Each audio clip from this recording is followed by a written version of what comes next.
You do it in the car, in the kitchen, while looking for your keys and narrating your own life like a nature documentary about a slightly confused animal.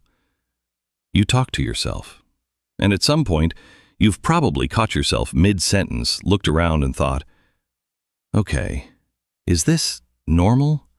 Or am I one bad week away from arguing with the toaster? You're not losing it. You're doing something your brain is weirdly good at. And there's a quieter reason behind it too, one that has less to do with being strange and more to do with what happens when you're alone more often than you admit. Stay with me. First, the science, because this part is actually comforting.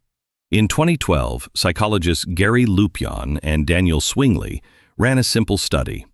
People had to search for objects. Some looked in silence. Others said the name of the thing out loud while searching. Keys, keys, keys. The people talking to themselves found the object faster, because saying the word out loud doesn't just describe what you want. It tells your brain what to look for. Your voice becomes a search command. It sharpens the target. So the next time someone catches you walking around muttering, "Where's my phone?" while holding your phone, don't panic. Embarrassing? A little. A complete system failure? No. Your brain is doing admin, and it goes further than finding keys. When you talk yourself through something hard, okay, slow down, one thing at a time. You're not falling apart out loud. You're regulating. Researchers have found that when people speak to themselves using their own name, or use you instead of I, it can create a bit of distance from the emotion. You're fine. You can handle this. Do not reply to that message right now. Put the phone down like a civilized mammal. That small shift helps. It lets you speak to yourself the way you'd speak to a friend. Calmer, kinder, less possessed by the emotion of the moment. So people who talk to themselves aren't necessarily scattered. Sometimes they're the ones staying strangely calm while everything is on fire, because they have an anchor nobody else can hear. But here's the part that matters more.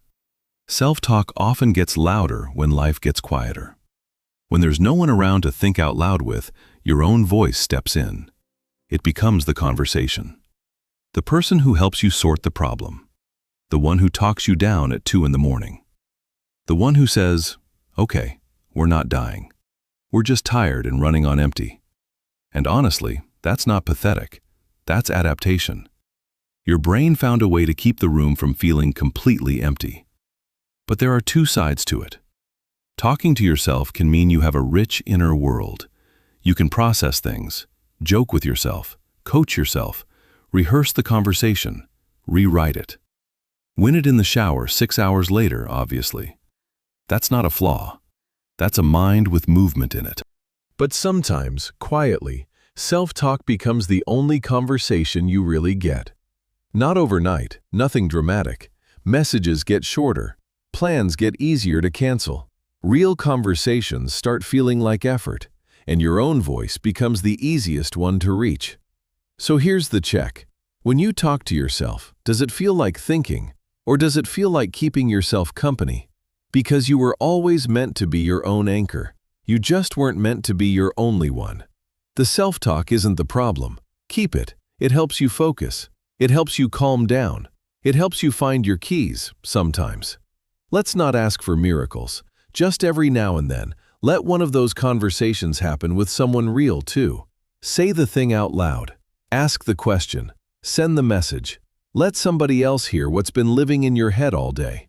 The voice in your mind may be a great listener, But it shouldn't be the only one who ever gets to hear you.